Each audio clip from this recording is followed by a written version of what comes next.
Hey punchers, it's me, Hank, and welcome to another episode of Punch TV. This month featuring the soon-to-be award-winning video called Eisnerless. Ooh, Eisnerless. Yes, our friends at Amazing Stories are celebrating 30 years in business, and they have yet to win the coveted Eisner Award for Best Comic Book Shop in the world. Where? In the world! But with the video that they have submitted this year, they're a lock. They are guaranteed. How could they not win? Once you see this bad boy, you will know why. It's almost like every year they've been a bridesmaid, but never a bride. But this year, Amazing Stories, they're getting hitched. They're getting married. So check out that video coming up right away. And also, we have Craig. Craig is talking about superhero fatigue. Is that such a thing?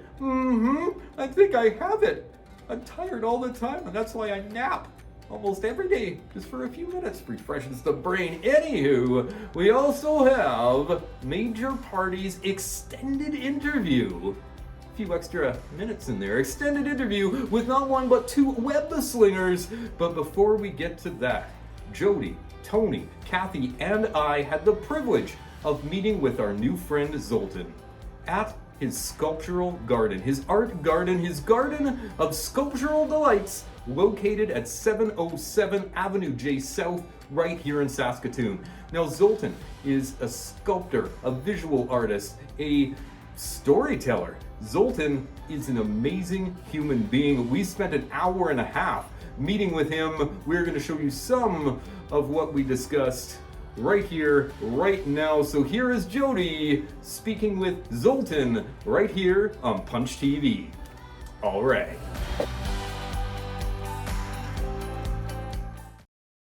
I have had the great pleasure of touring this amazing gallery, which was created, curated by Zoltan. We met a few months ago. He is a jack of all trades, can do just about anything, and it all comes out as art. Zoltan, tell us a little bit about your yard. Well, my sculpture garden, which you will see, is something that's existed for 10 years. It's about showing people about recycling, first of all, and about art after that. So it's about inspiring people and inviting people to engage in art. Awesome. Let's take the viewers on a little tour, shall we?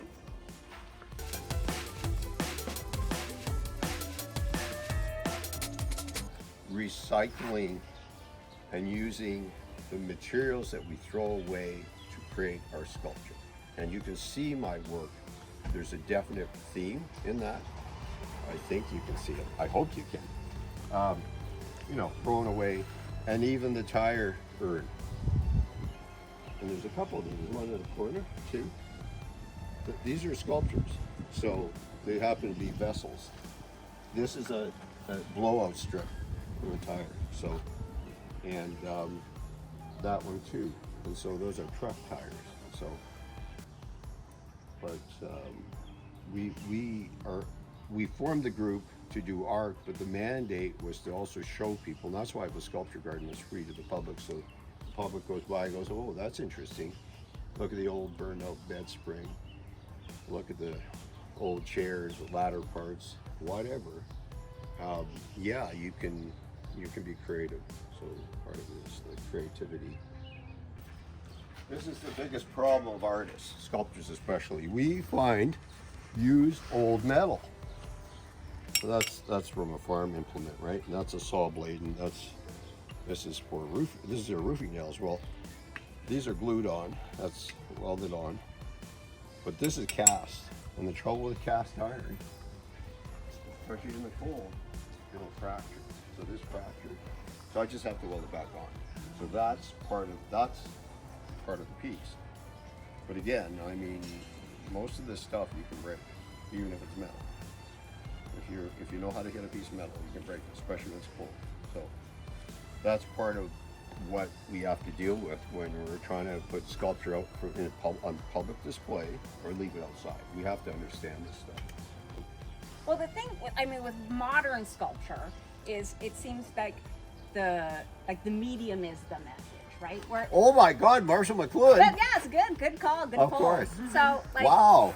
whereas traditional forms, it's more of like, you know, you're just trying to execute your vision and you're using whatever. Oh. But all this stuff, like each little material has a story. Beautiful. And how you Oh. combine them Beautiful. is as much of the See? art as what you're trying to envision This- and show, right? Absolutely, and this is what I say. I collect things on the street, right? And I walk the dog, and I'll find something and I'll bring it home. I mean, I've got so much stuff I find on the street. And for me, if a car runs it over, if someone throws it away, it has a story. It was used. It has its own story and history. So to me, objects like that are really interesting because they've lived a life. And of course, we've affected them. We made the thing, we threw it away, and someone ran it over. And then I pick it up and go, that's cool.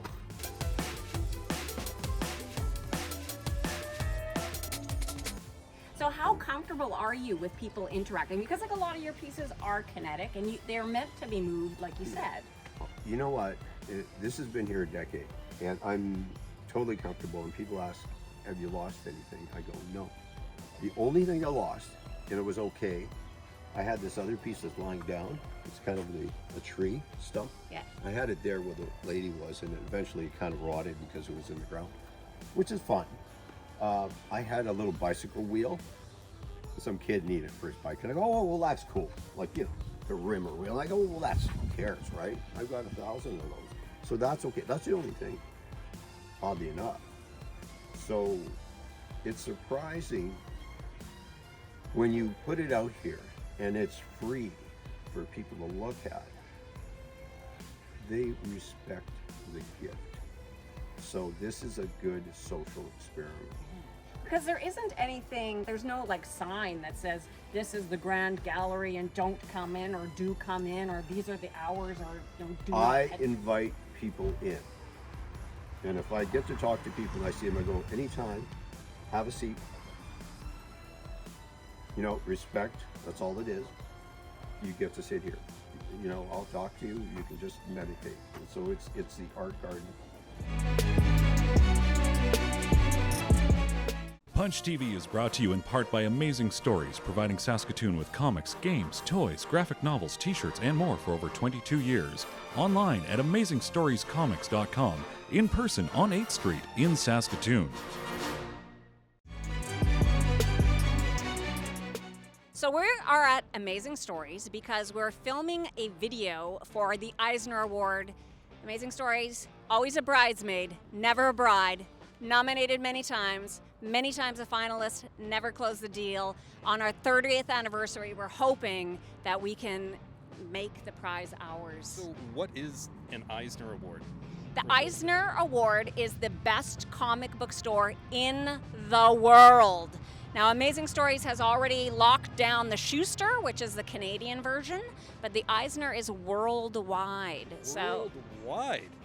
Wow, okay. Well, what I really want to do is get behind the camera because in order to win, I think you two should be in a video and some other people, but I'll be behind the camera. all right, you'll make it beautiful. Here is what we submitted to the Eisners to convince them that we should win. Enjoy. We've been in business for 30 years, trying to be the best. We crave your praise, and a handful of times we've been a finalist. But Eisner, you still elude us until we earn first place. We'll never feel whole. Your prizes are gold. Please let us win this race. Eyes and less, always a bridesmaid, never a bride. Eyes and less, we still wear our nominations with pride. We've come so close to wear the crown. Eisner, when you gonna lock us down? New kids without a block, Bob Ross without a smock. Big Ben without a clock where Eisner lives. Like a treat without a trick, like a gooseless maverick. Eisner, won't you pick us for your prize? Eisner lives, never a bride, always a maid. Eisner lives, is there a bride waiting to be paid? What does it take to top your list? We're champions with a raised fist. Like a tiger without a stripe, REM without a stipe, Mario without a pipe, where Eisner lives. Winnie the Pooh without his honey, we're just a share without her sonny. An energized bunny, Eisner lives. Eisner lives, always a bridesmaid, never a bride. Eisner lives, we wanna win, we've tried and tried. Feeling like a cat without its terror. Eisner, when will we be together? Shakespeare without a sonnet, Bo Peep without her bonnet. We promise not to pawn your precious prize. Woo! Thor without his hammer, Crooks without the slammer. Our lammy's lost its jammer till we rise. Eisner lives, don't jilt us at the altar.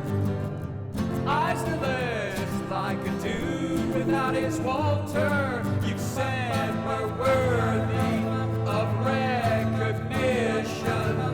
Eisner, put your keys in our ignition. Another loss would be a bitter pill, like sloth leg without chlorophyll, or a savior without nativity. Eisner, please reward our creativity, so we're no longer Eisner lives. Eisner lives. Please, can you give us that Eisner?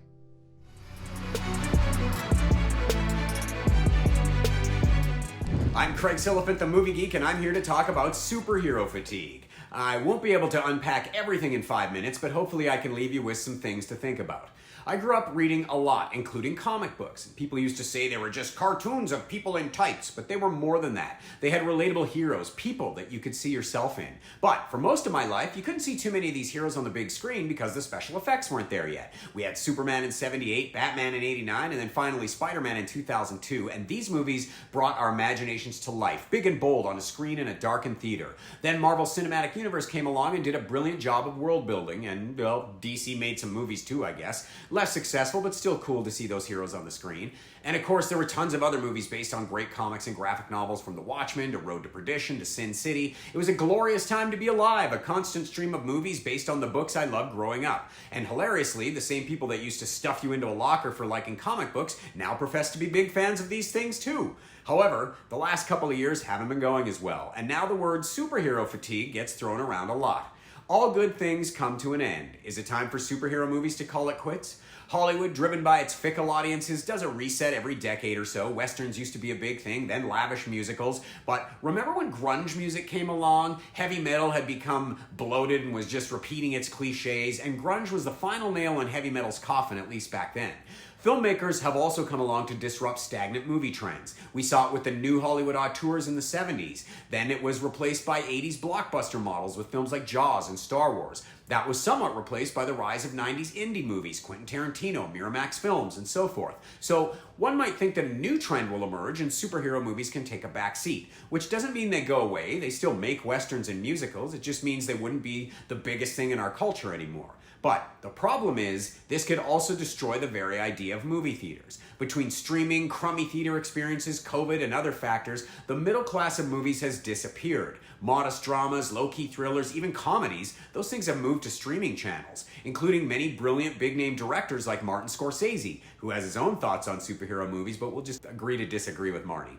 A movie like When Harry Met Sally used to capture the zeitgeist and make massive box office. Those days are mostly gone. Studios and theaters train people to only go to the theater for big bonanza CGI experiences, and now they're having trouble getting them to come back. And the movies cost so much to make that they need to make $1 billion just to break even. Superhero movies themselves aren't helping this. Their quality has taken a nosedive in the last few years. Like any Hollywood commodity, trends can get ruined by greed. They crank out too much stuff, or they dilute their properties with television, and they let the quality slip. Lots of these movies start shooting before they even have a finished script, which is a recipe for disaster.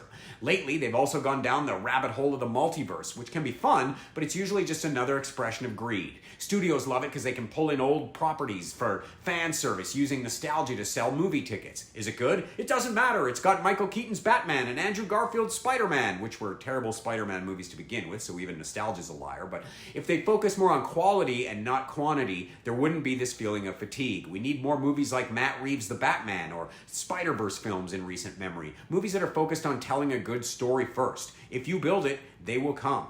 But greed always comes first in Hollywood, and because I'm a fan and a nerd, I'm compelled to watch these movies. I always will be. But now is the time the pendulum needs to swing back. If superhero movies and blockbusters in general die out, the whole theatrical model could die with them.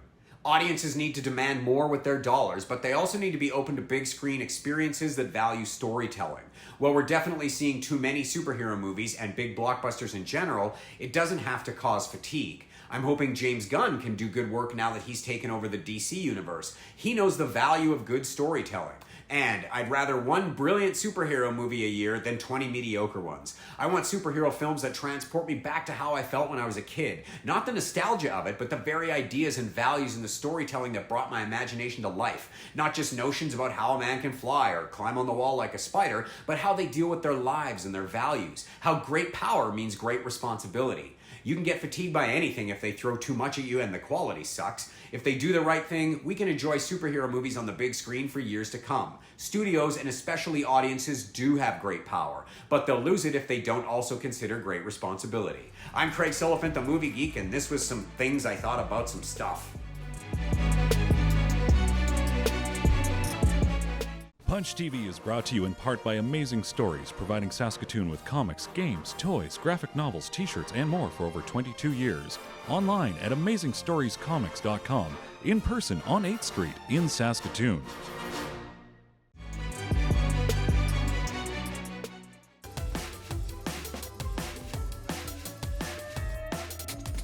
If you have art in your heart and you have no fear, That's a kind of a and you slogan, want art in your to heart. learn to do this, but you don't necessarily want to go to the university and get a very expensive degree, how does a person begin? Where do you start?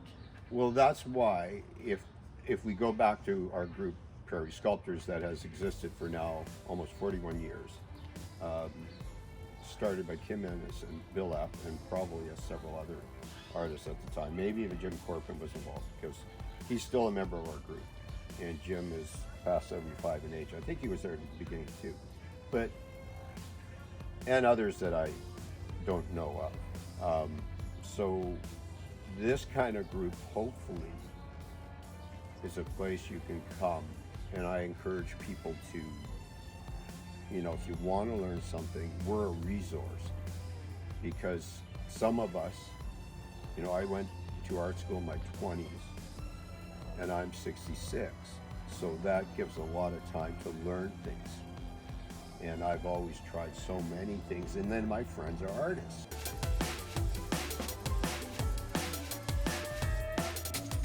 Because in Canada it's like, hide your art in your house. How dare you show your aesthetic outside? The community says you can't have a sculpture that color because everybody thinks it's got to be gray or beige. Literally, that has happened here. Well, in Saskatchewan, That has people happened. we're not good at blowing our own horn. We really aren't. Like, we tend to kind of hide and just do things in our basements alone, and then sometimes things will creep out. But as loyal Punch listeners and watchers will know, we've shown off incredible talent in our own backyard, and in your case, literally In the yard. in your yard. So how do we change that? Well, it's by doing this. It's by, do you know anybody know who Glenn McDougall is? Fury Guitarist, one of the great guitar makers in the world. Oh, yes. Saskatoon. Yes. Dingwall guitars as well. They're Sheldon. beautiful pieces. Sheldon, I know both. I knew both. Glenn has passed on. I know Sheldon. Okay, good. Glenn mentored Sheldon. Okay. So why doesn't the tourism sign coming in say the great Glenn McDougall, Fury Guitarist, is from here? Opportunity for some guerrilla art. Well, there you go. Yeah, There yeah. you go. Opportunity for guerrilla art, opportunity for protest statements, I guess, or an awakening or something. Guitar instrument making is an art form, Absolutely, it is. right? Beautiful craft. So here we go. And musicians that use those beautiful instruments to do beautiful songs. And isn't that interesting? So yeah, we all have an opportunity to promote art and culture. It's not just writers. That's not all of Saskatchewan culture. Well, maybe we need some musicians to come here and play your kinetic sculptures. Well, let me tell you this, that about 10 years ago at Nest Creek by the Drumming Circle, we did a musical sculpture installation. Okay, that's too long ago. We need to do more now. But it's here, and we could do it now, and so musicians could come and play these.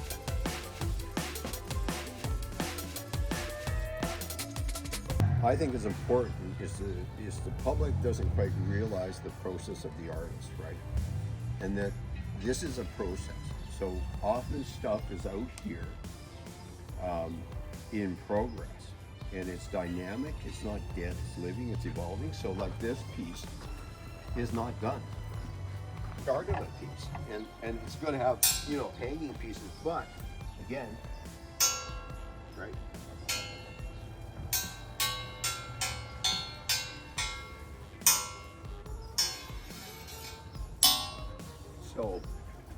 So there are going to be, you know, dangling parts that hit each other, just kind of like this,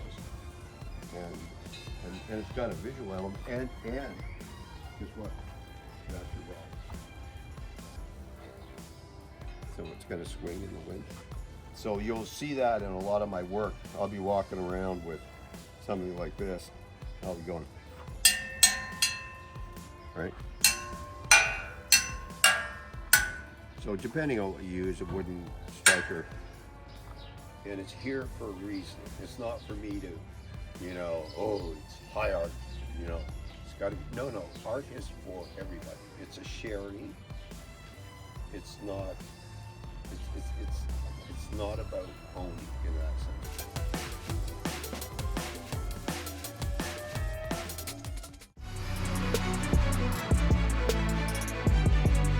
This is an outtake. We're getting ready. This is like the Beatles movie. Okay. Yeah, pretend we're not talking right now. We're just like, oh, casual hangout. We never talked before.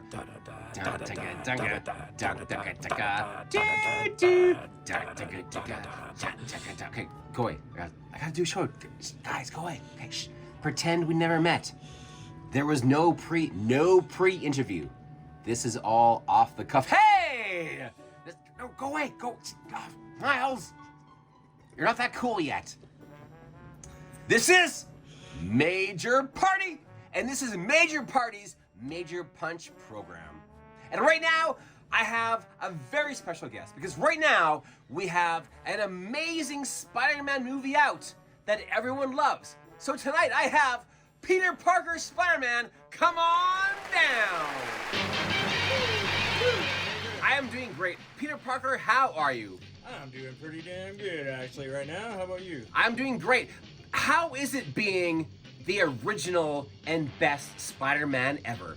It is pretty amazing, you know.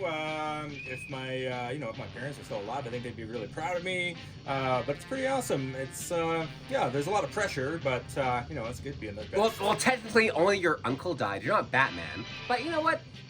I can give you that personal trauma as a way to work through grief.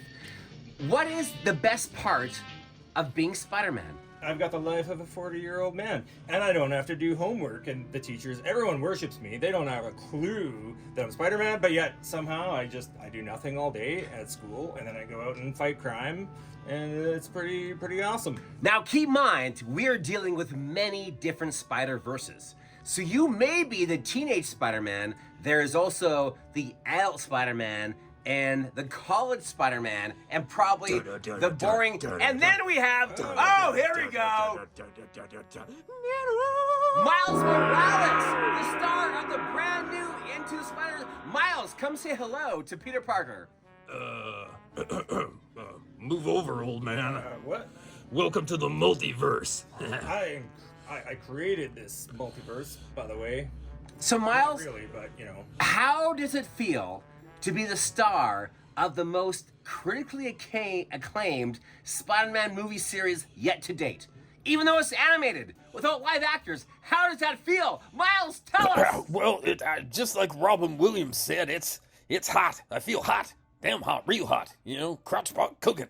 And it's hot. Get out of my way, old man. Everyone fighting my set. Peace and love, peace and love. But tell us, So I am- how does it feel to be better than the original I Spider-Man? am better. I'm better than the original. I'm in the #1 movie. #1. You know what? And after the last animated movie, I can say I've been in the I'm the two-time best animated Spider-Man movie ever. Two-time is important. Two-time. Go ahead. I think if you ask Mary Jane who the best Spider-Man is, we're gonna get the real answer right there. Who's Mary Jane? I've been in the multiverse. Exactly. Oh, sorry. Exactly. So for the audience, Miles has not met Mary Jane yet. Peter Parker isn't married to her because he's old. But it depends on the universe. You know what? It gets complicated. Let's move on. We have two different spider beings in the wild learning how to get along. Let's observe. Let them talk. I'll sneak away. They won't know that we're even here. I think, you know, at the end of the day, you're just a chunk of plastic. I mean, I've got like a real outfit made out of actual fabric, and you're just a piece What are you of talking plastic. about? I was molded. I was sculpted, handcrafted in China. Well, I had the best costume ever made in China. It's always Chinese quality is always top. So what you're telling me is we were both born in a factory? I guess so. Huh. See, we do have some things. Okay, this is not what I expected. Hey, this is Major Party. Things are getting a little Hoping. dark. Yeah, let's not get political. Let's love Spider-Man. You can love the Spider-Man that you want. Doesn't matter on your exporting or importing opinions. This is Major Party saying, why be a minor when you can be a major? Okay, Spider-Man, why'd you make it weird? Like, I thought things were going fine. Like, why would you bring in politics into it?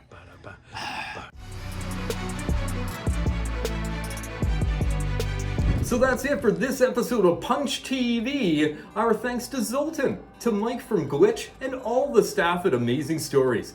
On behalf of Jody, Tony, Craig, Kathy, Dean, Brennan, and myself, thanks for watching. For all things Punch TV and Punch Radio, follow at PunchYXE. YouTube, Insta, Facebook, Spotify, Apple Podcasts, the far reaches of the internets at PunchYXE. And for everything you should be watching, reading, listening to, playing, follow at Fisher Cruise. As Jody would say, keep your dukes up. And I'm gonna leave you with this, a brand new trailer for Transformers Rise of the Beasts, put together by my son Castle, who is on a quest for more turkeys. He feels there should be more turkeys in major motion pictures, because the only time we ever see the beloved birds is when people are eating them. Bring back the turkeys. We'll see you next month on Punch TV. All right. Gobble, gobble. Let them come. The turkeys.